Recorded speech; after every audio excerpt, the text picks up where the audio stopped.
கேள்விகள் எழணும்.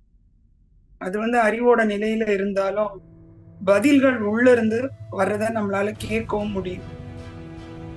அது வரைக்கும் நீ காப்பி அடிக்கிறது தப்பு, அது வரைக்கும் நீ இத மாதிரி செய்யக்கூடாது, உனக்கு அதுக்கு தண்டனை அப்படின்னு சொல்லிட்டு ஒரு சமயம்னு வரும்பொழுது, அதுல நமக்கு ஜெயிக்கணும்னு வரும்பொழுது சொன்னவங்களே அதை மாத்தி செய்யறத தான் அந்த குழந்தைங்க பாக்குது.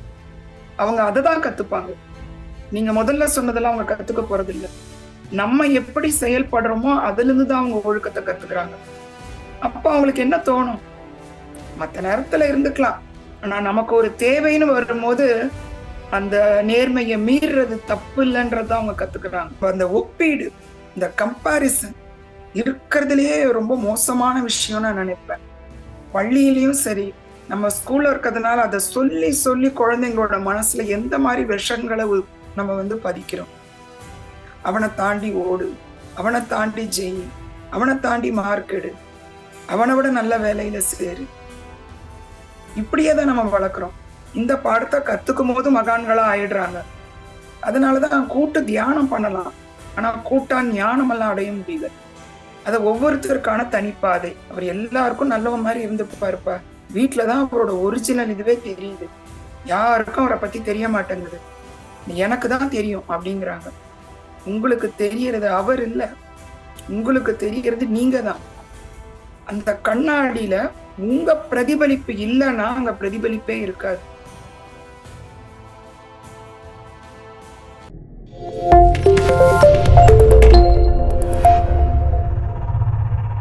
இனிய நண்பர்கள் அனைவருக்கும் என் மாலை வணக்கம். கேள்வி எங்க எழுதோ பதிலும் நமக்குள்ளதான் இருக்குன்றது நமக்கு தியானம் பண்ண பண்ண புரிய ஆரம்பிக்கும். கேள்விகள் எழணும். அது அறிவோட நிலையில இருந்தாலும் பதில்கள் உள்ள இருந்து வர்றத நம்மளால கேட்கவும் முடியும்.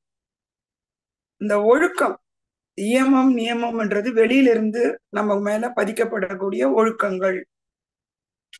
அது தியானத்தினால வரலைன்னா அந்த ஒழுக்கங்கள் எப்படியெல்லாம் இருக்கும் அப்படிங்கிறதுக்கு இன்னைக்கு ஒரு பதிவை பார்த்தேன். அதை உங்க கூட நான் பகிர்ந்திருக்கணும்னு ஆசைப்படுறேன்.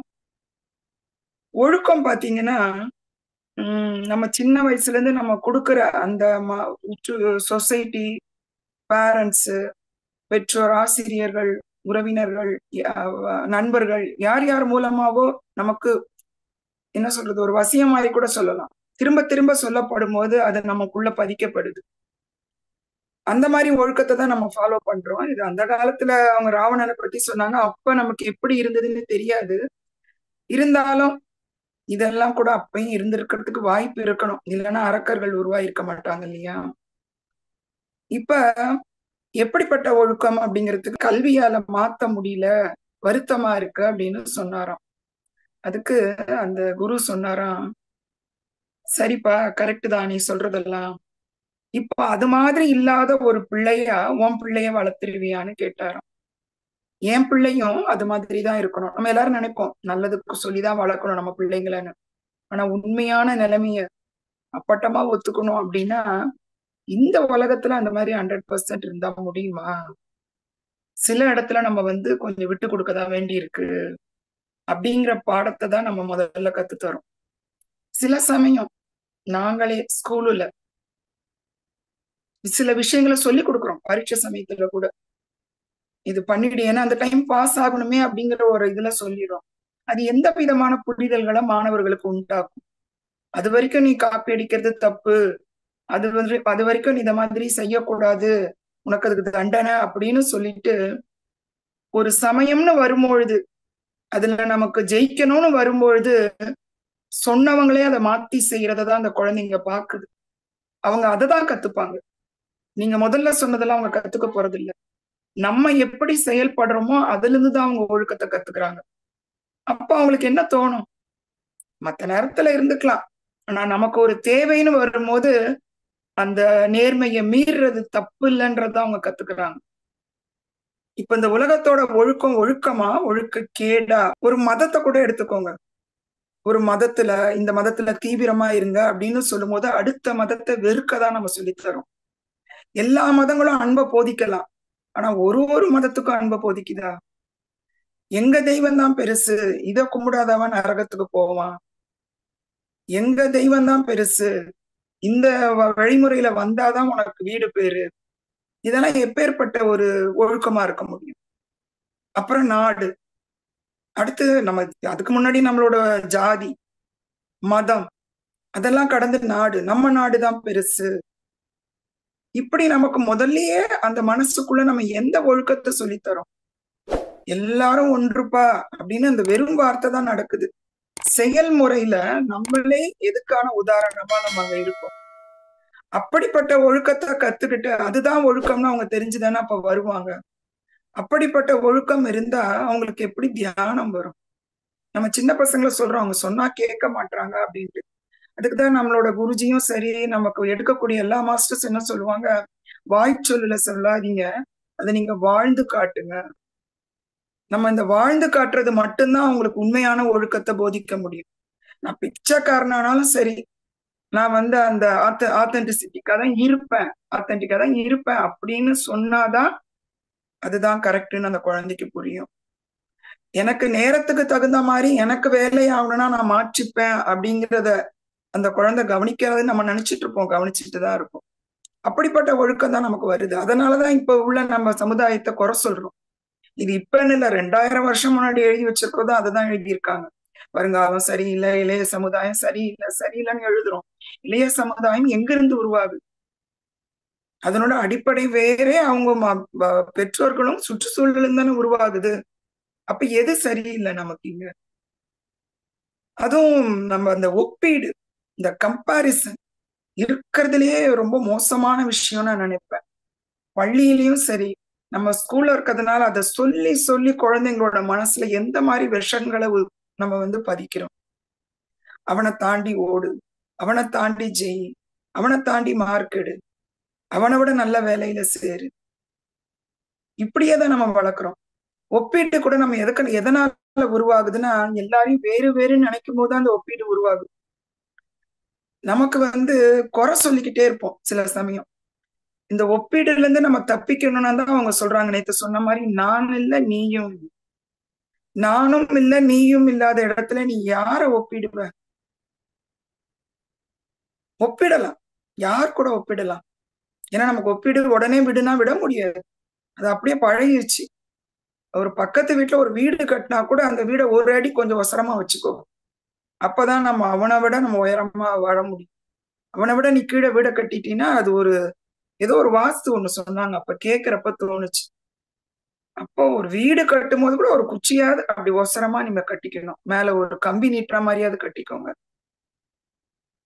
அப்ப அடுத்தவங்களை மிதிச்சு தாண்டறதே பழக்கமா நம்ம வந்து பழகிக்கிட்டே இருக்கோமா? அப்ப அந்த நிலை எப்ப மாறுறது? ஒப்பீடு எப்ப உருவாகுது? இப்ப ஒரு கோஹினூர் வைரம் இங்க இருக்கு, அதுக்கு எப்ப மதிப்பு வரும்?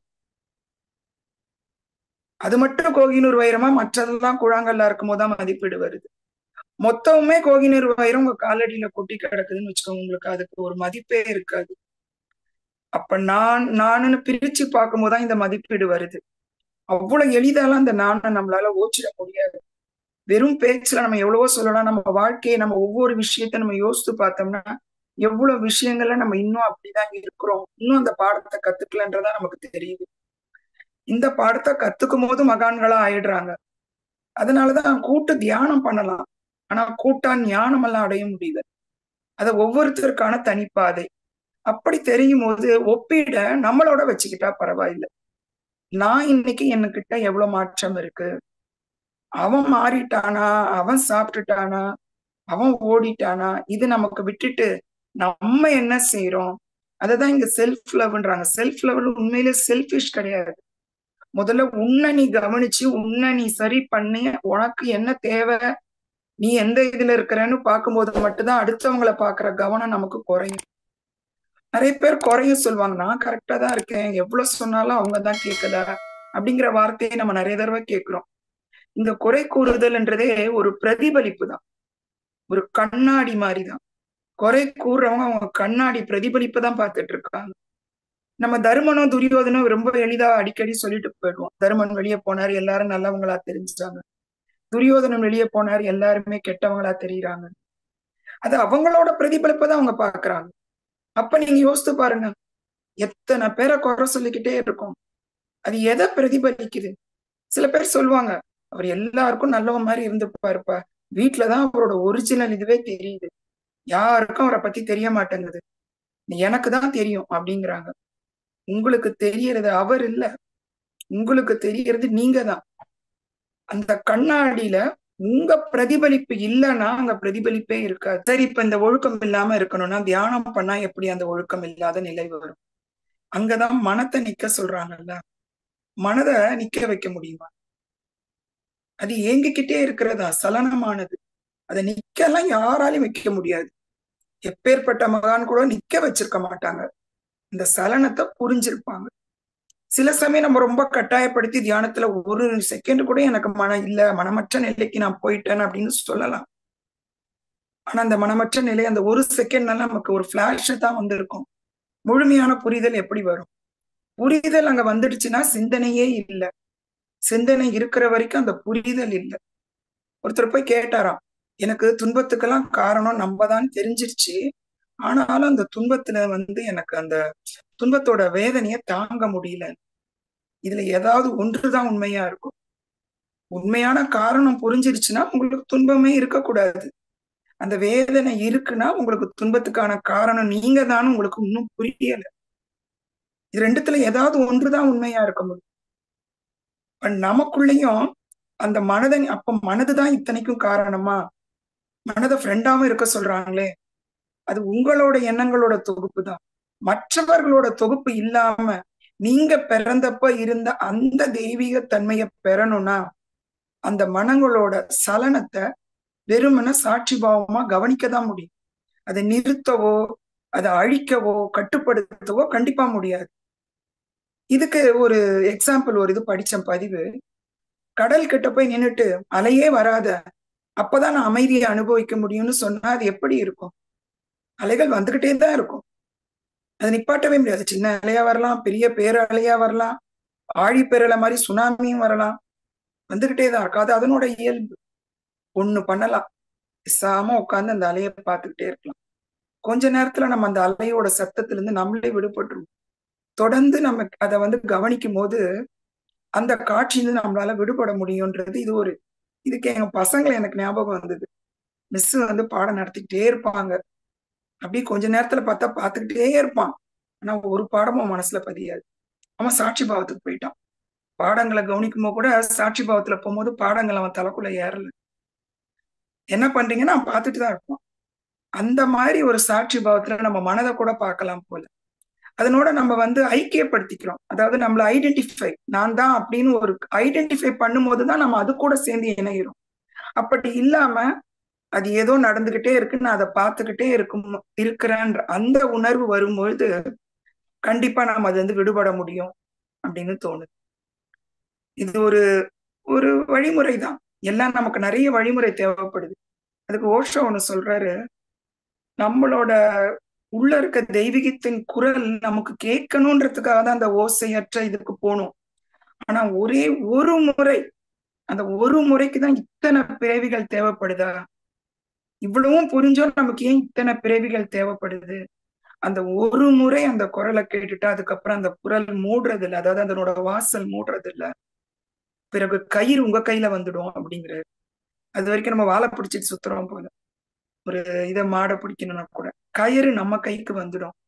அந்த ஒரு முறை கேட்கறதுக்காக மட்டும்தான் இத்தனை பிரயாசம் நமக்கு நடந்துட்டு இருக்கு அப்படிங்கிறது அந்த இதுல சரி, இப்ப நம்ம பாடங்கள்ல பார்த்தா பாடங்களை நம்ம எடுத்துக்கலாம். இன்னைக்கு அந்த ஒழுக்கத்துக்கான அந்த எதுக்காக அந்த ஒழுக்க கேடு வருது, ஏன் தியானம் இருந்தா நம்மளோட புனித தன்மைக்கு போறதுக்கான ஒரு வாய்ப்பு என்ன? அந்த வாய்ப்புக்கான முதல் அடி மனதை கவனிக்கிறது. அறிவும் இருக்கு, அறிவும் கூட ஒரு தடை தான். களவும் கற்று மர அப்படிங்கிறாரு. கற்றுக்கணும், எல்லாத்தையும் கத்துக்கணும். ஆனா அதை கைவிடக்கூடிய நேரமும் வரும். எதுக்காக கைவிடணும் அப்படின்னா வெறும் தியரி இல்ல, அதையும் தாண்டி அங்க இருக்கு. சில மகரிஷிகள் மகான்கள் பேசுறதே இல்லை. ஏன்னா பேசுறதுனால வார்த்தையால அதை புரிய வைக்க முடியாது அப்படிங்கிற நிலையில இருக்கவங்க பேசுறது இல்லை. அப்படி இருக்கும்போது ஓஷோ கூட முதல்ல பேசவே இல்லையா. அவர்கிட்ட போய் ஒரு முனிவர் சொன்னாராம், நான் வந்து என்னோட பாபா ஒரு பாபா சொன்னாராம், நான் வந்து என் வாழ்க்கை ஃபுல்லா பேசாம இருந்துட்டேன். பேசாம இருந்தும் அவங்களுக்கு அதை புரிய வைக்க முடியல. எனக்கு வயதும் ஆயிடுச்சு. நீ இளமையிலேயே உனக்கு அந்த ஞானம் கிடைச்சு, உன்னால முடிஞ்ச அளவுக்கு நீ பேசு. பேசி அந்த நிலைக்கு அட்லீஸ்ட் ஒரு என்ன சொல்றது, முக்கா கிணறு தாண்டுற மாதிரி கொண்டாது வா. அதுக்கப்புறம் அவங்களுக்கு அந்த அதனோட இது வந்து அவங்களா போறாங்களான்னு பார்க்கலாம். ஓஷோ, நான் 30 வருஷமா அதை தான் செஞ்சிட்டு இருந்தேன் அப்படின்னு அவர் பதிவுல பதிகிறார். படைப்பாற்றலை உங்களோட எண்ணங்களால உருவாக்கலாம். இப்பதான் இவ்வளவு நேரம் கிளாஸ் எடுத்தாங்க. எண்ணங்கள் வந்து நமக்கு வந்து இது, அதை நம்ம விட்டுட்டு போறதுதான் கரெக்ட். அதெல்லாம் சரிதான். ஒரு தற்காப்பு கலைன்னு சொல்றோம் இல்லையா, ஒருத்தர் அடிக்கிறது. அந்த தற்காப்பு கலையில முதல்ல தொட்டு அடிச்சுதான் நம்ம கத்துப்போம். ஒருத்தர் அடிச்சுதான், ஒரு சைக்கிள் ஓட்டுற மாதிரி கூட வச்சுக்கோங்களேன், கையில புடிச்சுதான் நம்ம ஓட்ட கத்துக்கிறோம். ஆனா நல்லா ஓட்ட கத்துக்கிட்ட பிறகுதான் அந்த கையை விட்டுட்டு நம்மளால ஓட்ட முடியும்னு புரியும். அது மாதிரி வர்மக்கலைன்னு ஒண்ணு இருக்கு. அந்த வர்மக்கலையில ஆட்களை தொடாமையே அடிக்க முடியும். அந்த எண்ணங்களாலையும் பார்வையால கூட அதை வந்து தாக்க முடியும். அது வர்றதுக்கு கொஞ்சம் நிலை வேணும் இல்லையா? அதுக்கு முன்னாடி நம்ம ஒருத்தரை தாக்க வந்தா நம்மளால கைகளால தான் தாக்க முடியும். அது போல அந்த எண்ணங்களை முதல்ல விளக்க முன்னாடி அந்த எண்ணங்களை எப்படி ஒரு நல்ல மடைமாற்றம் செய்யலாம், அந்த சிந்தனையை முதல்ல ஒரு நல்ல சிந்தனையா உருவாக்கும். அப்புறமா சிந்தனையற்ற நிலைக்கு போறதுக்கு இன்னும் கொஞ்சம் வாய்ப்பு அதிகம் இல்லையா? ஏன்னா முதல்ல அது ஒரு நல்ல நிலைக்கு வரட்டுமே. அப்படிங்கறதா இந்த பாடமா இருக்குமோ அப்படின்னு தோணுது. உணர்வு பூர்வமாக ஈடுபடுங்கள். அந்த உணர்ச்சி, அந்த எண்ணங்கள்ல வெறுமனா அறிவு பூர்வமா ஈடுபடாதீங்க. வெறும் அந்த என்ன சொல்றது, மைண்ட்ல மூளையில மட்டும் செயல்படாம இதயத்துக்கு வரணும்.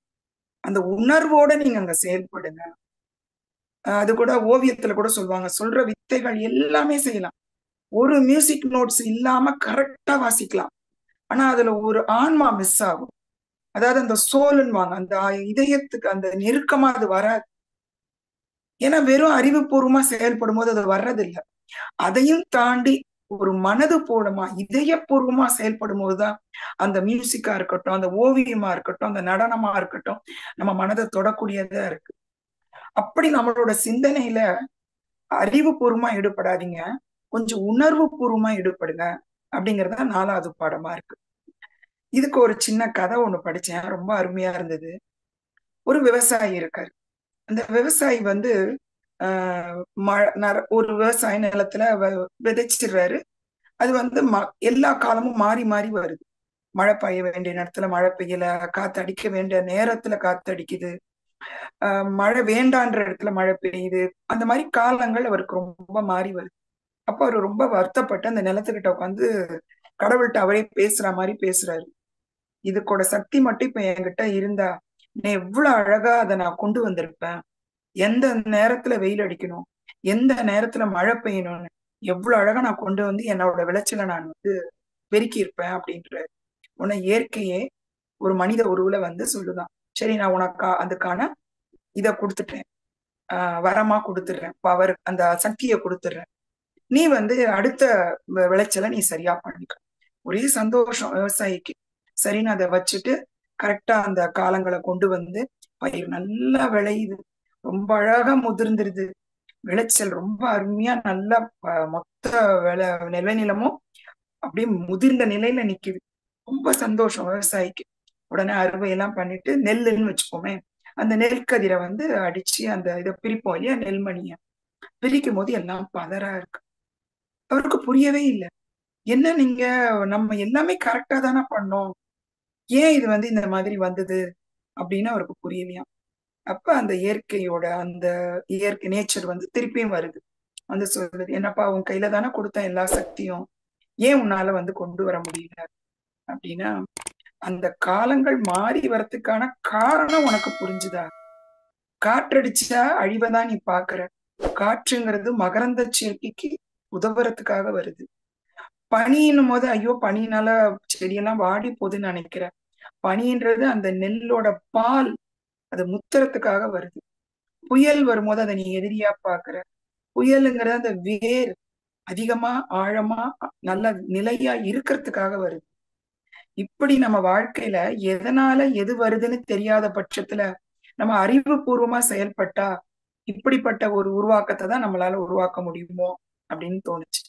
இப்போ உணர்வு பூர்வமா எப்படி செயல்படுறது, அங்கதான் நம்மளோட அதிதீவிர சக்தி அங்க செயல்படும். அந்த உணர்வு பூர்வமா போகும்போது அந்த விருப்பம் தான் உண்மையிலேயே மிக சிறந்த படைப்பாற்றல் அப்படிங்கிறாங்க. நம்ம இந்த பாரடாக்ஸ் எப்பயுமே ஞாபகம் வச்சுக்கிட்டே இருக்கணும். ஆசையே அழிவுக்கு காரணம்ங்கிறாங்க. இங்க என்னப்பா விருப்பம் தான் படைப்பாற்றல்னு அதை நான் முதல்ல சொன்ன மாதிரி ஞாபகம் வச்சுக்கோங்க. முதல் வேலை முதல் நல்ல படைப்பாற்றலை கத்துக்கிறது. அப்புறம் தான் நல்லது கெட்டதுக்கு உள்ள ரெண்டுமே இல்லாத நிலைக்கு நம்மளால போக முடியும். ஒரு சைடு நம்ம போய் தானே ஆக வேண்டியிருக்கு. இப்ப நம்மளோட கனவுகள் எப்படிப்பட்ட கனவுகளா இருக்கும்? நம்ம நேத்தே சொன்னோம், அந்த பாசிட்டிவிட்டிக்கு ஒரு சக்தி உண்மையிலே உண்டு. அதான் சத்தியம் எப்பயும் ஜெயிக்கும்னு சொல்றதுக்கு காரணம் அது 100% இருக்கிறதுனால. நெகட்டிவிட்டி இருக்கதான் செய்யும், ஆனா அது ஜெயிக்காம போறதுக்கு காரணம் அதுக்கு அந்த 100%ஓட தீவிர சக்தி அந்த உருவாக்குறவங்களுக்கு கூட கொடுக்க முடியாது. அப்ப நம்மளோட இதயத்துல இருந்து உருவாக்கும் போது அந்த கூடுதல் சக்தி நீங்க கொடுத்தீங்கன்னா அது கடவுளின் வரப்பிரசாதமா அமையும். நீங்க உருவாக்கக்கூடிய எண்ணங்கள் அது கடவுளோட வரப்பிரசாதமா தான் இருக்கும். இதற்காக தான் மகான்கள் அவங்களோட வாயவே திறக்கிறாங்க. அந்த எண்ணங்களை நமக்குள்ள தோற்றுவிக்கிறதுக்காக தான். உண்மையிலேயே அவங்க அந்த நிலையை அடைஞ்ச பிறகு அதை சொல்லணும்னு அவசியமே இல்லை. நான் மௌனமா இது சொன்னாலும் புரிய போறது இல்ல, நான் பேசாம மௌனமா இருந்துக்கிறேன், எனக்கு அது என்ன சொல்றது நிம்மதியாவது இருக்கும்னு சொல்லலாம். சில சமயத்துல அவங்க ஒரு இன்டர்ஃபரன்ஸ் மாதிரி கூட நம்ம இதுல செய்யறதுனாலதான் சில மகான்கள் பாத்தீங்கன்னா சில வியாதிகளை கூட அவங்க பெற்றுக்கொள்றாங்க. ஏன்னா நம்மளோட கர்மாவையும் அவங்க சேர்த்து பெறாங்க. ஏன்னா அவங்க நம்ம வாழ்க்கையில ஏதோ ஒண்ணு சொல்ல வரும்போது நம்ம வாழ்க்கையில ஒரு சின்ன ஒரு ஊடுருவல் அவங்க ஏற்படுத்தும் போது அதற்கான கர்மாவை கூட அவங்க அனுபவிக்க வேண்டியிருக்கு. அதையும் தாண்டி அவங்களோட கனவுகள் இதயபூர்வமா உருவாக்கம் இருக்கிறதுனால மட்டும்தான் அந்த உருவாக்கத்தை அவங்களால எளிதா கொண்டு வர முடியும். இது புத்தினாலையும் புத்திசாலித்தனால மட்டும் உருவாகிறது இல்ல. அப்ப அந்த உணர்வுகளுக்கான சக்தி ஒரு ஊக்க சக்தியா இருக்கும். எண்ணங்களுக்கு சக்தி இருக்கு. இப்போ ஒரு வண்டிக்கு ஓட்டுறதுக்கு பெட்ரோல் ஊத்துனா சக்தி இருக்கு, ஆனா அத ஒரு உந்து சக்தி வேண்டியிருக்கு. ப்ரொப்பல்லர் மாதிரி ஒரு உந்து சக்தி வேண்டியிருக்கு. அந்த உந்து சக்தி தான் உணர்வுகள். உங்க எண்ணங்களுக்கு ஒரு சக்தி இருந்தாலும் அதை முன்னோக்கி கொண்டு செல்லணும், அதை உருவாக்கமா திருப்பி அதை நிஜமா மாத்தணும் அப்படின்னா அந்த உணர்வுகளை நம்ம கொண்டு போகணும் அப்படிங்கிறது இந்த 4வது ஆன்மீக பாடமா இருக்கு. இப்ப 5வது ஆன்மீக பாடம் என்ன அப்படின்னா, நம்ம சொல்லிட்டோம் பிரபஞ்ச வெளிக்கு வார்த்தைகள் புரியாது. ஏன்னா அது எந்த பாஷையும் கத்துக்கல இல்லையா. நம்ம தான் நிறைய பாஷைகள் நம்ம உருவாக்கின பாஷைக்கு நம்ம பேசிட்டு இருக்கோம். நமக்கு புரியணுமேன்றதுக்காக தான் நம்ம பாஷைகளை உருவாக்குறோம். நமக்காக நம்ம பேசிக்கிறோம். நம்ம அடுத்தவங்களுக்கு அதை பரிமாற்றத்துக்காக தான், கருத்துக்கள் பரிமாற்றத்துக்கு தான் பாஷையே. யாருமே இல்லைன்னா கண்டிப்பா பாஷை உருவாயிருக்காது இல்லையா. இங்க பிரபஞ்சம் வார்த்தைகளை கவனிக்கிறது இல்ல. எனக்கு இதை கொடுன்னா அது வார்த்தைகளை கவனிக்கிறது இல்ல. அதுதான் அது மனசுக்கும் அந்த அறிவுக்கும் தாண்டி அந்த இதயபூர்வத்துக்கு போக முடியுது. அங்க நம்மளோட உணர்வுகள் தான். அந்த உணர்வுகளை எப்படி பண்ணலாம்னா காட்சிகளா நீங்க உருவப்படுத்துங்க. நம்ம அந்த அகஸ்தியர் இதுல போகும்போது நான் முதல் போகும்போது அங்க ஒரே ஒரு பிரமிடு தான் இருந்தது. கணேஷா பிரமிடு மட்டும் இருந்தது. அப்போ ஒரு மாஸ்டர் தியானத்துல அவங்க சொன்னாங்க, ஆஸ்ட்ரலா நாங்க ஒரு பிரமிடை பார்த்தேன், அந்த பிரமிடுக்குள்ள நான் நடனம் ஆடினேன் அப்படின்னு சொன்னாங்க. அப்போ ஒரு பிரமிடை நம்மளால முதல்ல ஒரு காட்சிப்படுத்த முடியும். அங்க காட்சியில அது சூட்சமமா அங்க உருவாயிடுது. அப்படி உருவாயிடுச்சுன்னா அந்த சூட்சமும் திருப்பி அந்த என்ன சொல்றது மேட்டரா, அந்த தொடக்கூடிய மேட்டரா உருவாகிறதுக்கு ரொம்ப நாள் எடுத்துக்காது. முதல்ல அதை நம்ம காட்சிப்படுத்தணும். நமக்கு இங்க ஒரு நம்மளோட எடுத்துக்காட்டுக்கு வச்சுக்கோங்க, ஒரு வீடு கட்டணும்னு நினைக்கிறோம். நான் வீடு கட்டணும், சொந்த வீடு கட்டணும், சொந்த வீடு கட்டி நான் போயிடணும் அப்படின்ற ஒரு எண்ணங்களோட உருவாக்கத்துல அது உருவாக முடியாது அப்படிங்கறத உளவியலாளர் கூட சொல்றாங்க. நீங்க அது அப்படியே ஒரு கல்லா உண்மையிலேயே மணக்கோயில் கட்டினார் இல்லையா, அந்த மன்னன் கட்டின கோயிலுக்கு போல மணக்கோயில் கட்டின ஒரு மகான் கிட்ட வந்தாங்க இல்லையா ஊசலார். அவர் இந்த மணக்கோயில் கட்டுவார், மனதாலேயே ஒரு கோயிலை கட்டிடுவார்.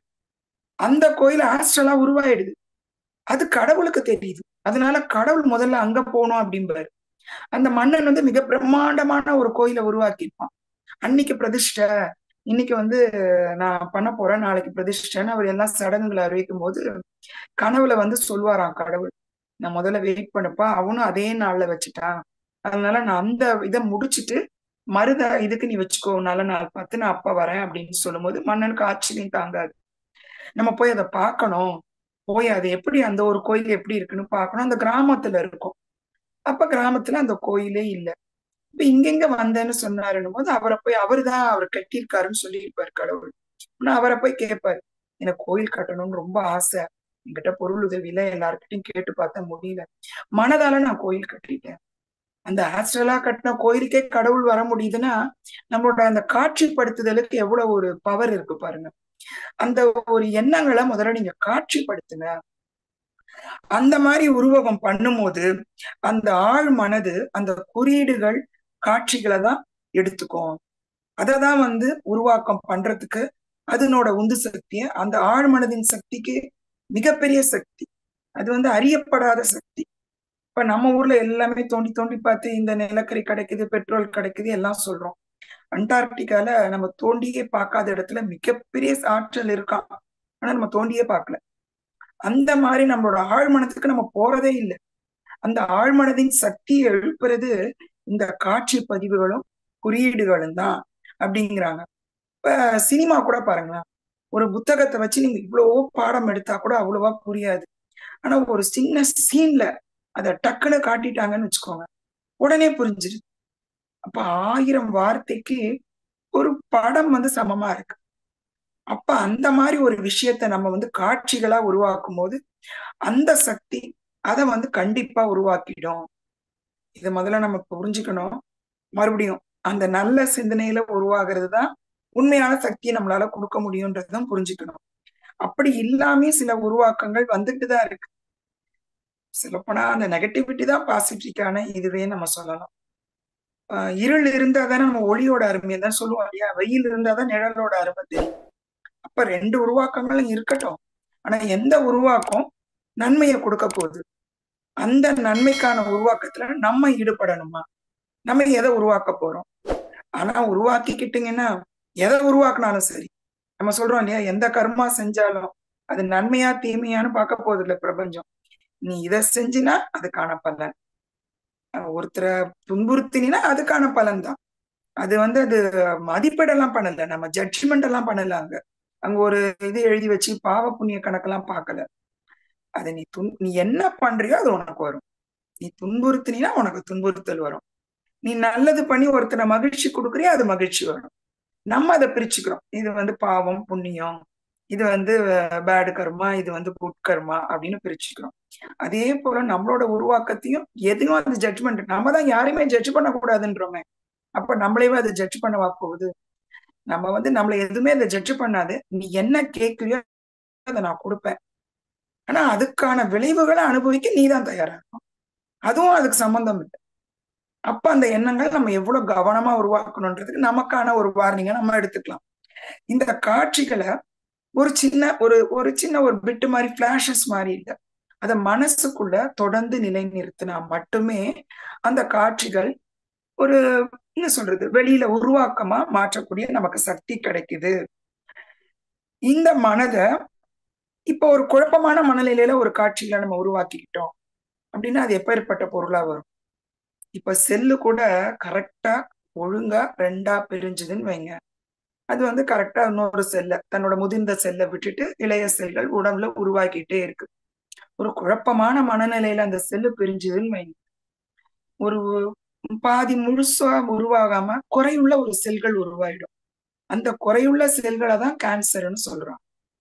நீங்க கேன்சரை எங்க கேட்டு பார்த்தாலும் சொல்லுவாங்க, அது ரத்தத்துல இருக்கலாம், உடம்புல உருவாகாத இடமே கிடையாது. நகமும் முடியும் தவிர நம்ம எல்லா இடத்துலயும் கேன்சர் உருவாகும், டிபியும் உருவாகும். அதுக்கான அடிப்படை காரணம் என்னன்னா குறையுள்ள ஒரு செல்களை உருவாக்குது. நம்மளோட எண்ணங்கள் கூட ஒரு குழப்பமான மனநிலையில உருவாயிடுச்சுன்னா அது ஒரு குறையுள்ள ஒரு உருவாக்கத்தை தான் உருவாக்கும். பிறகு நம்ம அதுக்கான பலனை நம்ம அனுபவிக்க வேண்டியதா இருக்கும் போல இருக்கு. உணர்வு பூர்வமாக எல்லாத்துலயும் ஈடுபடணும், அதை காட்சிகளா உருவகப்படுத்தணும் அப்படின்ட்டு. எண்ணங்கள் இல்லாம இருக்கிறது சரியா, இது எண்ணங்கள் சரியான்றதுக்கு நான் முதல் சொன்ன இதை நீங்க புரிஞ்சிருப்பீங்கன்னு நினைக்கிறேன். எனக்கான புரிதல் அதுவாதான் இருந்தது. வாய்ப்பு கொடுத்த பிஎம்சி சேனலுக்கு நன்றி மாஸ்டர்ஸ்.